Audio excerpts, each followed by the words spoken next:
Good morning, everyone. Welcome again to those of you in the room. You are at Understanding California Elections and Electorate ahead of November, CID's conference. We really appreciate you coming and being with us today. And of course, a big thank you to those of you online through Zoom. It's a fairly long event, a day-long event, and we want to make sure that we do our best to try to incorporate not only voices in the room, but also questions, thoughts, comments for those of you that are online. We do have a packed agenda today, as I mentioned, so I just want to first, though, start off and thank, of course, our sponsors very much. So the Evelyn and Walter Haas Jr. Fund, AAPI Civic Engagement Fund, the California Community Foundation, the California Black Freedom Fund, Latino Community Foundation, Northern California Grant Makers, and Pivot, which is Powerful Innovations for Voter Organizing and Transformation. I particularly want to thank Raul Macias and Haas Jr. Fund for collaborating, partnering with us on this from the very beginning, the development of the conference. Really greatly appreciate the support and the partnership. I also would be remiss if I didn't, of course, thank Price. The USC Price School of Public Policy is, oh, come on in. Our home, Center for Inclusive Democracy's home, but it's also my home as I'm faculty there as well. You are in, for those of you that are in person, you are in USC's building in Sacramento. This is run by the Price School, but this is actually USC's building in Sacramento, where lots of different things occur. So welcome on behalf of USC and Price. I also want to thank specifically at Price, our communications team, who's been enormously helpful in developing the conference, and of course in-house Jonathan, Corey, and Ryan running our AV and making online possible today.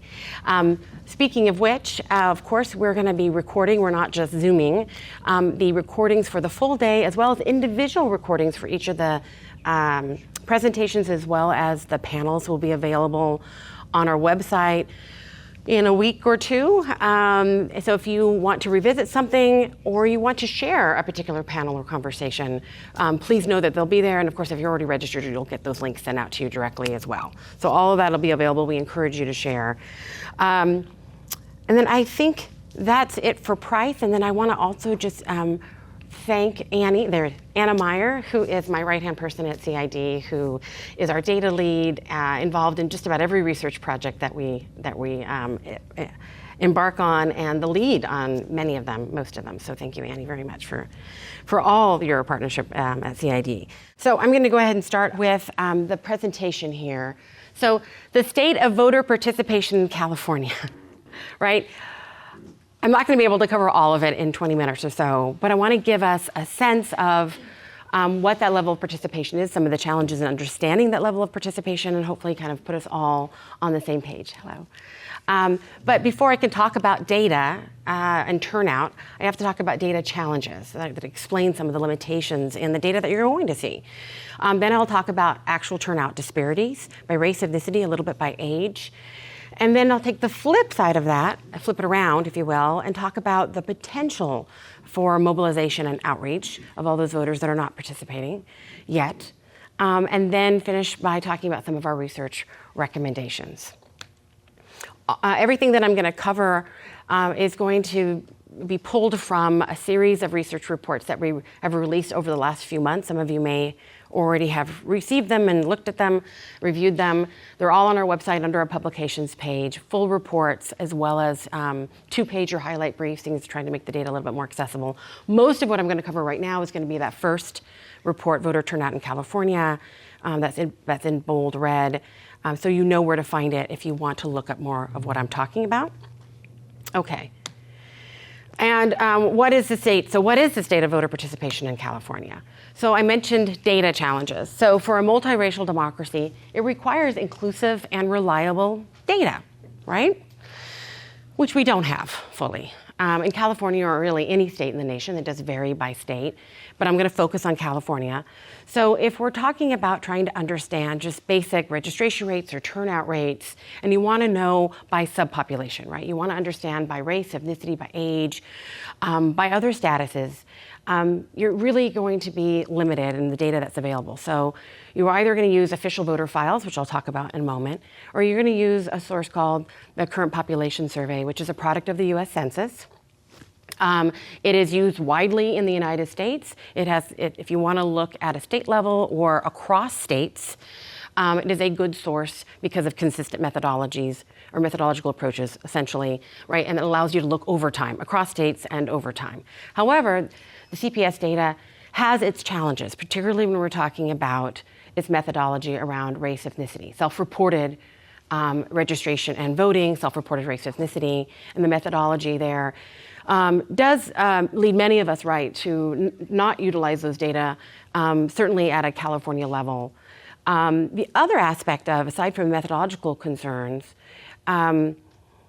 is the fact that if you want to look at a sub-state level within California, if you want to look by county, by congressional district, by precinct, you're not going to be able to use the current population survey data. The sample's not large enough, right? Not reliable. You're going to have to use official voter records, either from the Secretary of State's office or from individual counties, if you collect those or just interested in individual counties. So let's focus on the California voter file. So the voter file does give people, well, people are given in California the opportunity to voluntarily report their race or ethnicity when they register or at another time as well. But those data are very incomplete. So the overwhelming majority of Californians on the voter file have not volunteered their race or ethnicity. Oh, hello. The numbers have increased in recent years. I'm happy to talk about why that is, but still overwhelmingly, we don't have that complete race or ethnicity data. So, and even if we did have right now, that is about 28, 29%, the population right now that does choose to self-report, there's different characteristics about them when it comes to their voting behavior and registration behavior. So for instance, their registered turnout rates are a little bit different than those that do not, the population that does not self-report race ethnicity. Make sense? So it's not representative of the overall voter file. It's too small, and it's also not representative of the overall voter file at this point. So what do? So as researchers, we don't want to stop there, right? Because if we use official voter files or what's reported, we're just going to look at total populations. We're going to have geography. The voter file does have address. It has birthday. You can look at age fairly easily, but you can't look at other characteristics of an individual. So it is challenging, and the main way that we identify race ethnicity as researchers, or at least most researchers, is using imputation. So it's essentially statistical guessing when a value is missing for somebody, in this case their race or ethnic identity, right? We are using probabilities, right? We are trying to identify, right, and replace that blank value with what we think is their race or ethnicity. Make sense? Okay. It's Bayesian modeling. Essentially what we're doing is a combination of surname matching and geocoding using census data, ACS data, at the precinct or census block level. The likelihood that somebody doesn't get identified through surname matching, then we turn to the population distribution in a community, and from that, it helps us identify, right, the likelihood of them being, and most of the time, white or black is what we're talking about. Okay, so we do have a panel on data, so I'm not going to get too much into the weeds. This is just a little bit of a primer. It is commonly used to identify Latinos and Asian Americans. Particularly, we know that there's a lot of reliability around identifying Latinos, a little less so for Asian Americans. But if we talk about, I see heads nodding, so some folks know, if we talk about Asian American subgroups, it's generally considered to be not reliable at all. And in our own research at CID, that's why you will not see us break out Asian American, unfortunately, even though we recognize there are lots of differences in voting behavior for Asian Americans at a subgroup level. You want to identify folks that are indigenous in California, right? We also, right, for instance, can't be able to reliably gather that information through this method in the voter file. And for the black population in California, there are lots of challenges in identifying black voters.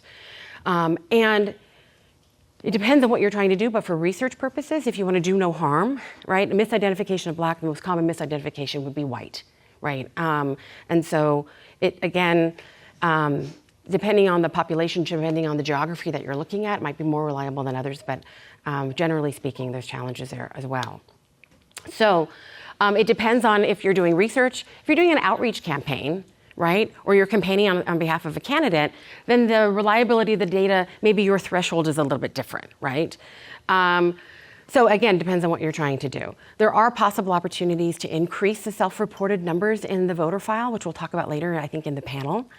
But generally, the bottom line is the reason why we see, or at least one of the reasons why we see very little differentiation, right, in the conversation around turnout in California by race, ethnicity, and other statuses as well, but particularly race, ethnicity, is that we don't have the data to be able to break that out, right, in a reliable way. All right, again, for research purposes. CID has tried to, through multiple avenues, to try to supplement those or kind of build around those challenges. And so we've created an inclusive data advisory committee to talk about how we can advance some of our understanding and maybe our methodology around identifying race, ethnicity in particular. We do have online data mapping tools that allow people to go down to the neighborhood level and where it's reliable. For instance, in areas in LA, we show Black voter data. And then we've also engaged in mixed methods where we use some voter file analysis, but also things like focus groups and surveys, right, to be able to say more about populations such as formerly incarcerated, and a deeper dive into the Black voter experience in California. Okay, so those are the challenges. Let me now talk about turnout as we know it, right, from the data. Ready? Okay. So there's two ways to measure turnout. Probably everybody in this room knows this, but I want to make sure. Registered voter turnout is, anybody know? I know you know. It's the percentage of those who are registered to vote who actually voted, right? So your denominator is registered voters. Eligible voters is simply the percentage of those who are eligible to vote, adult citizens as we commonly measure it. So your denominator is larger, it's adult citizens, whether they're registered or not. So wherever possible, CID for a very long time has always encouraged folks to utilize eligible voter turnout data. There's a number of reasons for that. A big reason is that we have disparities in registration rates in California, and by race, ethnicity, by age. And if you're looking at registered voter turnout, right, some of that, right, the disparities in registration can get obscured. Sometimes you can be looking at a particular area, maybe the differences might not look so significant across groups when you're looking at registered voter turnout, but maybe registration rates are pretty significantly different, right? And so if you're interested in capacity, voice, representation, wherever possible, use eligible voter turnout. Okay. So speaking of registration rates, I just want to give you some data here. Now, typically in our reports, because of the difficulty, as I mentioned earlier, identifying Black voters, by the way, as well as white voters, we don't usually report registration rates for those two groups. But just for today's purposes on these slides, and for those of you potentially taking screenshots at home, I do want to give you some numbers here. So registration rates, this is the 2020 general election, just because most of our data is going to be 2020. 87.1% for white, non-Latino, Black 77, Latino 74, Asian American 73. The overall registration rate at this point was around 83%. So we have historically fairly high registration rates in California, but not everybody, right? Everybody has increased, but not everybody's increased and are at the same levels. Disparities still remain. I'm going to focus on eligible voter turnout, but just to make the case here a little bit, registered voter turnout, because of that smaller denominator, is always higher, right? This is 2020. And you can see breaking out again, just for our purposes for our conversation today, 86, 72, Latino also 72, Asian American 80. And generally speaking, the gaps across groups, depends on the election, but the gaps across groups are less when we're looking at registered voter turnout. Okay, so moving on to eligible voter turnout. All right. So there's a lot going on here. I'm not going to talk about VCA counties. I think Eric might touch on that in his conversation later. But I just want to direct you to the slide the bar on the far left. Our numbers are a little bit lower for total eligible voter turnout for the state, but they're very close. So we're 66.8 for the general 2020 election. So again, percentage of those who were eligible or turned out to vote. And then if we break it out here, for all the reasons that I just stated, I'm just going to show you Asian American and Latino numbers. In a little bit, I will show you Black voter numbers using CPS data. But here, 66.8, apples to apples comparison, right? For 2020, for the blue, if you can't see in the back, Asian American 58, Latino 53. And these are new numbers out of our recent report, as I mentioned to you. that also incorporate updated CVAP data and a number of other things. Just really quickly on age, again, still 2020 general election. If we look on that far left, that set of colorful bars, the first blue is age 18 to 24, and you can see that eligible voter turnout much lower for young people, right? The story will change a little bit, but it's always basically the same. Younger voters have turnout rates, depending on the election, that are 20, 30, sometimes 40 percentage points lower than senior citizens, right? 2022 general election, I'd be remiss if I just mentioned, of course, that the high point when we talk about turnout generally is general elections in presidential years. And in 2020, it was the highest eligible voter turnout officially in the state that we had seen, not a record, but we'd seen for decades. Nationally, it was a record if you'd heard that. But we came back down to lower numbers again in the midterm. This was disappointing because this was a decline over the most recent midterm in 2018. But still, midterm numbers are generally much lower, right, than presidential numbers when we talk about general elections. So the state of California, 43. And then again, for apples to apples here in methodology, Asian American Latino, 43. 43 for the total, Asian American 35, Latino 26. Again, general midterm, right? And then young people, right? You can see on the far left the California total numbers, and you can see 19%, almost 20% for age 18 to 24. In a little bit, though, I'm going to talk about the reasons for all of these numbers, right? So there are real significant barriers for participation, yes, that still remain in California. When we look at these numbers, lower for young people, lower for voters of color, it's not a story, right, of apathy. It's not a story of groups not caring or not being involved. It's really a story about the remaining barriers that still serve to reproduce these numbers. Election cycle after election cycle, really disparities are entrenched in our electoral system, nationally and in California. And I emphasize the and in California because so many people sometimes still wonder about that, right? Just really quickly, I'm going to focus on 2020. Just to give you a sense of diversity across the state in numbers, these next few state maps all have the same scale. So the shading colors mean the same as we go across groups. So here, this is eligible voter turnout for everybody by county, 2020 general election. And you can see as you go from red, there's no red on this one. Red is under 25%. You go up, right? The darkest green, if you will, is 70 to 84%, right? So we've got a lot of light green and darker green. We're in that kind of 55 to 85 range, right? Okay. This is when you're online, you are at a benefit because you don't have to squint like some people here. Or me too. Again, same scale. This is now Latino eligible turnout, same election. And you can see now some of the reds popping up, right? And the rust colors are popping up. And I want to show you the differences across the state.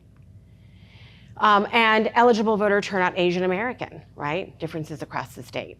Again, just really quickly to make a point, but we could stop and talk about all of these charts, right? Each one of them for a long time. So now differences or disparities in turnout rate equates to underrepresentation. And when some of you know this, if you've heard me talk before, when we talk about underrepresentation at CID, we're talking about, because there's lots of ways you could talk about representation. For us, we're talking about numeric representation.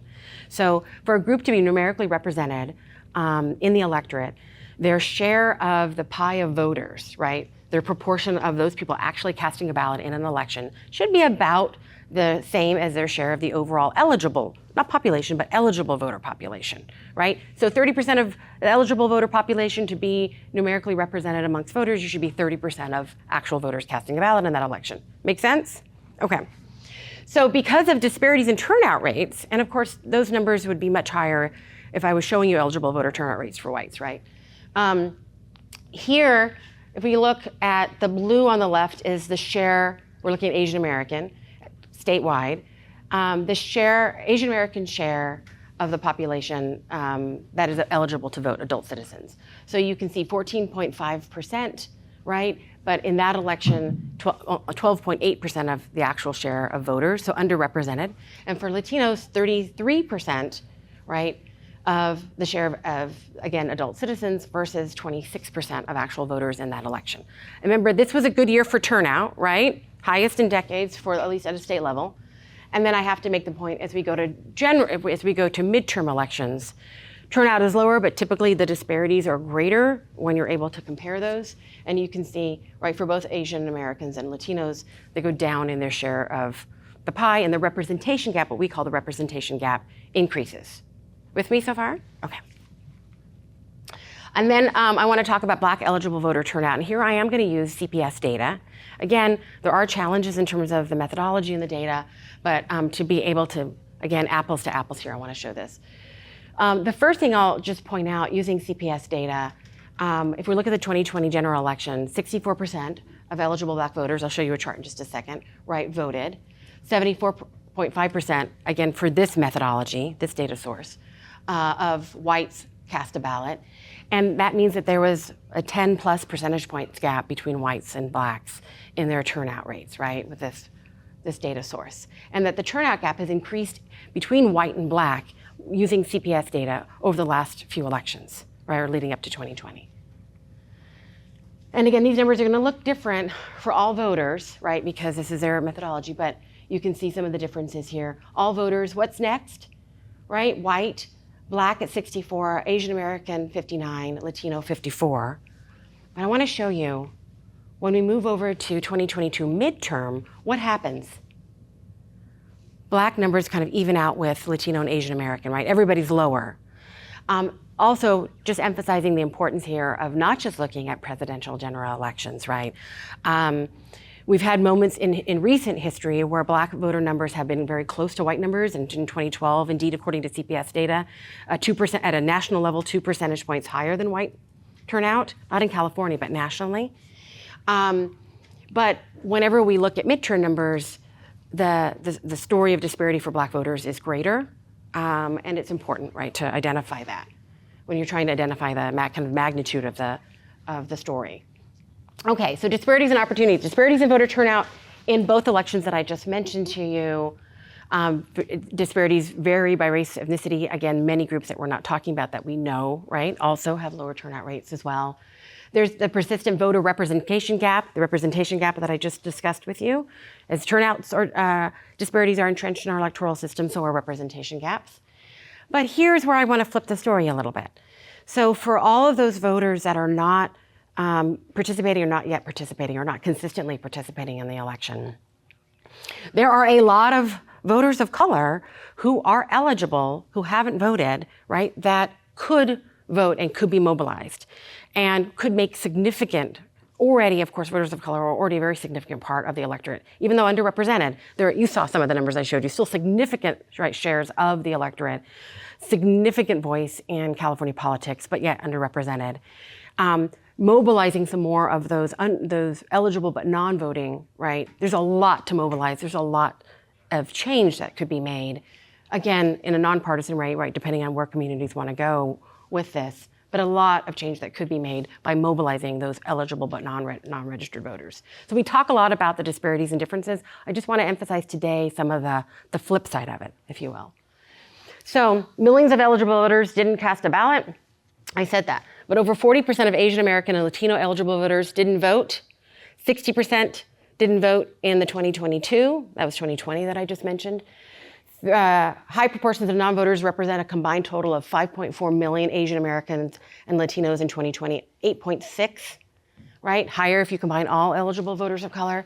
We know for Black voters, 1.7 million eligible voters, whether they voted or not in California. So proportionally, Black voters are smaller, right? About 5% of the, Black residents are about 5% of the population, 5 to 6% of the population.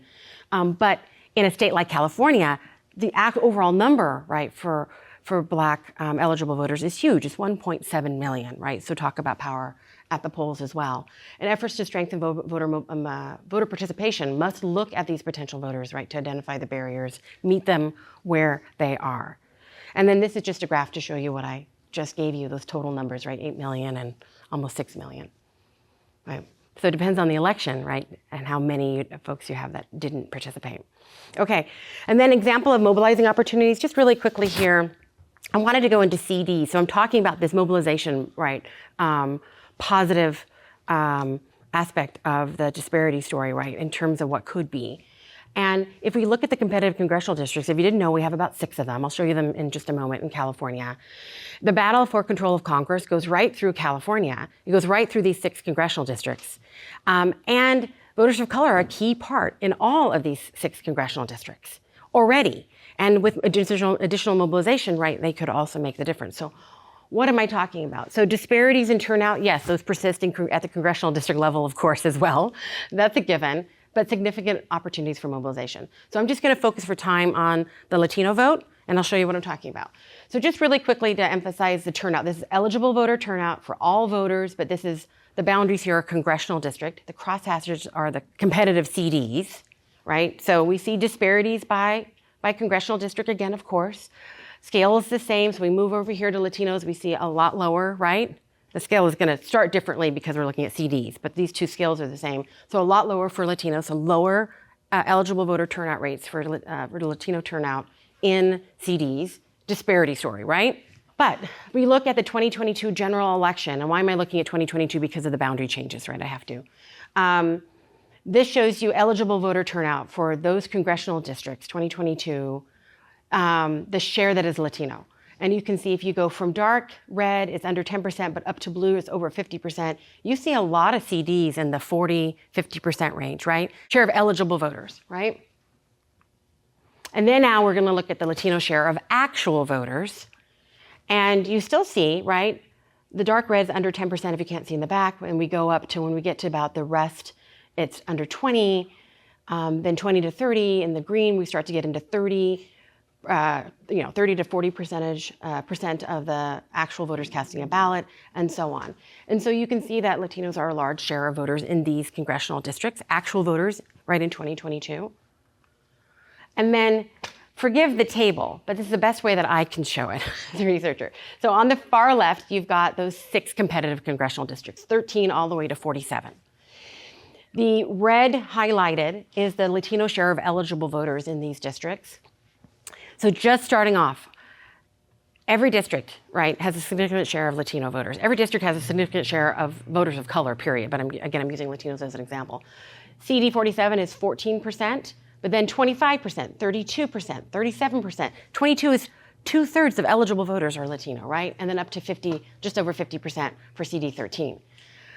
The non-red rows here are just showing you the share of registered, share of voters. Again, you can look at this later when you get the charts, and the slides if you're interested. The reg rate, right, disparities in turnout, disparities in reg rates. But then we go to the number of Latinos who were eligible, who didn't vote in that election. And again, the numbers are gonna be different in a presidential year, right? And then we have on the far right, the margin of victory for the top 2 candidates. And what do you see? Compare the number of Latinos who were eligible who didn't vote and the margin of victory, right? And all of these CDs. So just a little more mobilization, right? But again, Latinos are already part, right? Voters of color, period, are already part of this story in every election significantly, because we show you the share. But in terms of even more of a story, right? There's opportunity there. And I wanted to emphasize that. Again, in whatever way, right, politically people wanna go. Any quick questions on that? Okay. So why so low? What can be done? I'm going to go really quickly through this. There are a number of factors. I'll give you a list in just a moment, but I want to just emphasize what I call the inequitable outreach landscape. So the way our electoral system is designed in the United States is campaigns and candidates that do the overwhelming bulk of the mobilization and outreach, voter connection, asking people to vote, right? But of course, they're not interested, perhaps understandably so, but their work isn't about getting everybody out to vote. Their work is about getting what? Their voters out, right? And sometimes not even all of their voters. If they're in a safe seat, and 90% of our congressional districts in the US are safe seats. Right? We have a lot of safe seats, period, in all kinds of races here in California. If it's a safe seat, they're probably doing very little mobilization, right? Just reaching out maybe to their really high propensity voters, maybe for lots of other reasons, donations, things like that too, right? And so when they typically use likely voter models, there's always good exceptions, but when they use those likely voter models, because of some of these numbers that I've showed you, right? Voters of color will show up, right? It's a vicious cycle, right? As less likely to participate. They don't get that outreach, again, because candidates usually use modeling to kind of figure out the biggest bang for their buck and target where they're going to put their resources. And so if you are a voter of color, if you're a young person, anybody really in a historically underrepresented group, if you fall in that less likely or unlikely voter model, you are much less likely to get any sort of outreach or mobilization. And all of that matters. If you're a regular voter and you get a ton of mail and texts and calls and you're probably sick of it, but it does still make a difference, and that's why campaigns do it, right? So here, just emphasizing that nonpartisan outreach efforts, right, are really fighting an uphill battle. So they come in, they're already starting in a landscape that is inequitable to begin with, right? Lots of amazing organizations and work at the community level here in California to help, right, address the disparities, to see increased voice, to see a more representative electorate for everybody. But the resources that are available to them don't match the scale of the need. Fair enough? Okay. And then just really quickly, some of the other reasons here, I mentioned already disparities in registration rates, right? Because we do have a two-step system. You have to register before you vote. And we do know that once people register, they're much more likely to vote, but it's a process. Current historical disconnection from the political process. People feel disconnected for a variety of reasons, right? It's not that they're apathetic, it's that they wonder why their vote matters. And it's a very rational assessment, right, that they stay out of the electorate because they haven't been asked. When they try to find out on their own, there's an information gap, right? And it's a hard case sometimes to make when you don't see change, right? Or you don't see outreach that is at least appears to be sincere and targeted towards your community or at your community's benefit. So, but even with all of these barriers, and I'm still not giving you a complete story, of course, voters of color turn out in numbers that give them significant power and voice in California. So there's underrepresentation, but still we see, right, significant, right, participation. So it's a double-sided, if you will, right? The disparities are significant, they are entrenched, but considering the barriers, we still see a lot of participation. And the bottom line, as I always like to say, is we need to make it easier for people to vote. That's the institutional, like the election reforms, a lot of what Eric's going to talk about today. And he'll talk about the impact on the electorate. And we need to make people want to vote. That's addressing the disconnection that people feel from the political process, right? And the barriers that are at play. Other things that our recent research has touched on that I don't have time to talk about today, but I just want you to know that it's in that list of recent reports. So we talk about, with survey data, what voters are saying in terms of their barriers to voting. We talk about information sources, we do message testing, and voters' preferences on how and when to vote in the 2024 election and beyond. And then just really quickly in terms of recommendations, and again, this is pulled from everything, so I haven't gone over everything with you, but I think a lot of this will make sense to all of you. So outreach, voter groups need targeted outreach, right? And outreach that understands and addresses and is designed based on the differential experiences that groups have. And again, a lot of our survey data talks about some of what that is. Messaging, we have a whole section on we did some experimental treatments in California on voter messaging. There's positive impacts for voters of color really on almost all the messaging that we tested, but particularly so when the messaging was coming from or had a civil rights message in there. Again, for time, we won't get into it, but I want to hopefully whet your appetite to go look for that information if you haven't already. Some voters need messaging targeted to assist them with gaining access to the voting process, like people being concerned about long lines, things like that. But then other voters, including voters of color, were concerned about security and fraud. And the security and fraud message was something that we found was important to talk about and to address across groups. And sometimes people don't always think about it that way. But the difference in where people are feeling about where that fraud is coming from does vary and can vary by race ethnicity. Campaigns need varying messages to address the concerns of eligible voters, right? And in our work, we also had a large enough sample for voters with disabilities as well, which is really important, and of course, age. Official voter materials are often the trusted or most trusted source of information. We found that consistently now for the last few years in our surveys. It's not to say, of course, the work that advocates, as we just talked about, is incredibly important, but it's also recognizing that the materials, right, and the outreach that election officials do is incredibly important on the ground, as that often is the most trusted source across the board, right? Variant so by subgroup. And friends and family are a key information source. That's not going to be a surprise to any of you here. And then lastly here, understanding voters' preferences, right, can help also prioritize your messaging voting options.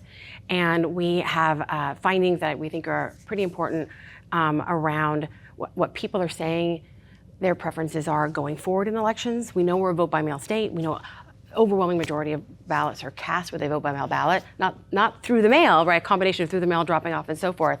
But voters are still talking about wanting options in terms of multiple days, in terms of different ways to deliver their ballot. And there still is an information gap in terms of voters being aware fully of all of their options. So sometimes they choose an option for very real reasons, but they're not fully aware of all of the options that they have. Make sense? Okay. And I'll take just a couple of quick questions. What are the messages on security and fraud that are important to voters of color? I think for time, I'll put a link in the chat and I'll come back after the break and make sure you guys know exactly where to find those data. In short, we asked voters in our message testing. We had two messages that were both kind of under that umbrella, right? One was asking specifically about election security, right, in terms of like the process of how election officials are securing your ballot. And another one really was more about potential fraud that other voters, right, could engage in. And we found out that both, when people got messaging around their options that included assurances that they weren't going to get either type of fraud or they didn't have to worry about security, it did increase the likelihood that they said they were going to vote. But there were differences, though, across subgroups in terms of the type, and we talk about it in the report, the type of messaging, really starting with the type of concern that people had. So some people are more concerned about other voters and what they're going to do. Some people are more concerned about, and with all due respect to election officials, and this is, again, just, we know that these are concerns that unfortunately have been heightened over the last few years, right, nationally. So hopefully I'm answering your question. Any other questions, really quickly? Okay. Let's go ahead and take a 10-minute break, and we'll be back. Thank you, everybody.